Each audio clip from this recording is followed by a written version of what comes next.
Chet, these games are just coming down to a handful of possessions. What's it like battling out there and knowing how much better you guys can be? Mark was talking about it, kind of another gear that he knows that this group can get to.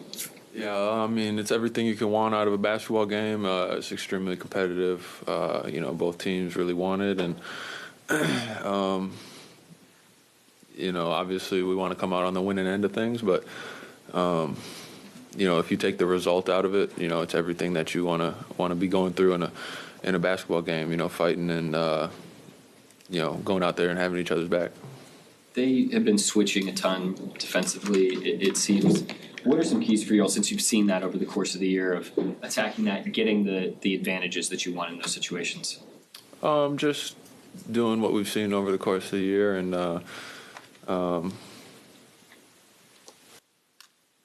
not going to get into X's and O's and everything, but I mean, they watch film, they have good coaches, they know what we're trying to do out of those situations. It's our job just to execute them right and do what we've been doing all year and make plays out of that. So that's what we got to do.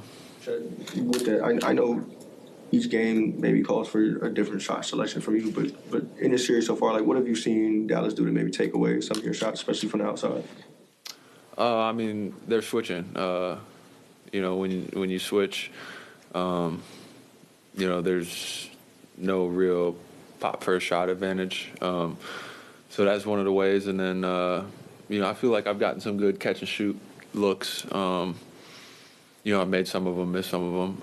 I just got to continue to be ready to hunt those and, knock those shots down. You guys have been better at rebounding since the All-Star break. There was a point in the third today where I think they had 14 O boards and you guys had one. Just what did you see maybe up to the third, or just generally in today's game that maybe led to that? There's a lot that I'm focusing on, and I can't see the whole floor from where my point of view is, so I can't break down exactly why they got each rebound. But when there's a 14-1 advantage, that means that they're crashing more, they're crashing harder, and they're getting the ball in those situations. So we just have to turn that around, figure out how to turn it around, because in a game that's as close as it was today, those second opportunities are extremely important for us to limit and also to get for ourselves. Points in the paint abnormally low for you guys tonight. What was it that the Mavs did specifically, and then when shots aren't falling the way you guys want to from the outside, and points in the paint are low, how do you kind of mitigate one or the other? Again, I'm not going to get too much into X's and O's. I'm just say, they're not going to let us just shoot layups all game. So, credit to them. They're a good defense with a good game plan, and we have to figure out how to counter that to the best of our abilities, and I feel like that'll leave us in a good spot. What went wrong for you guys during that 16-0 run they had in the third? The timestamps on that? It was 8.5 minutes to 4.5 minutes, I think. I'm gonna have to watch the film and get back to you on that. I don't know exactly what was happening, but it's a game of swings, and that's one of their swings that they got going, and both teams are throwing punches back and forth, so we got to be able to take those punches and then throw some of our own, which I feel like we did a good job tonight, and we've done throughout the series. In the last two games, we just haven't been able to be leading when the time runs out. So. Chet, you mentioned earlier this is everything you want in a basketball game. Do you even have more of an appreciation of this time of year, these kind of games, because you missed a whole year and all that with your injury? Yeah, I feel like I've always had a great perspective towards my health and my ability, and I never really took it for granted. I always woke up and hooped and worked out and everything. That day could be my last day. It sounds cliche, but that day could be my last day doing it. And then when I got hurt, it kind of just built that appreciation, and now I try to have that every single day, no matter what's happening, whether I'm tired or this hurts or that hurts or I'm sick or, whatever happens, just wake up and be appreciative of the opportunity and the ability to go out there and play. And, I feel like until I'm no longer able to play, that's how I'll look at it.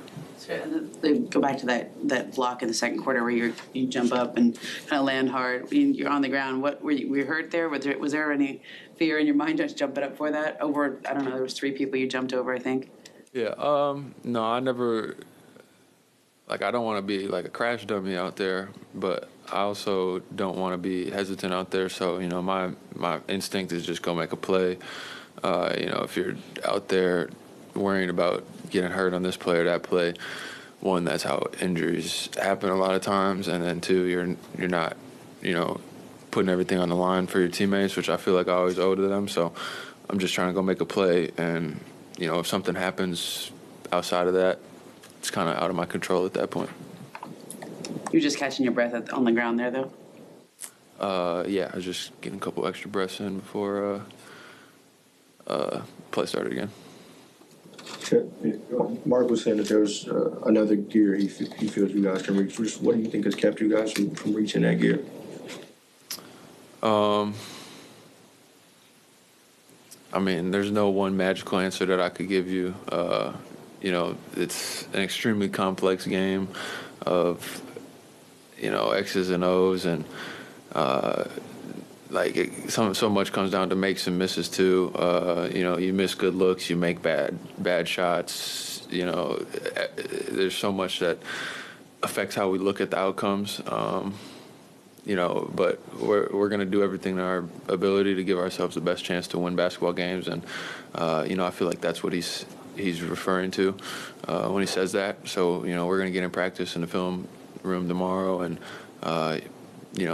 do everything we can to be the best version of ourselves for game 4. How much does experience play into that? Just in games like this, you have Kyrie, who's won championships. Luka's been in a bunch of playoff series. You guys are obviously pretty young.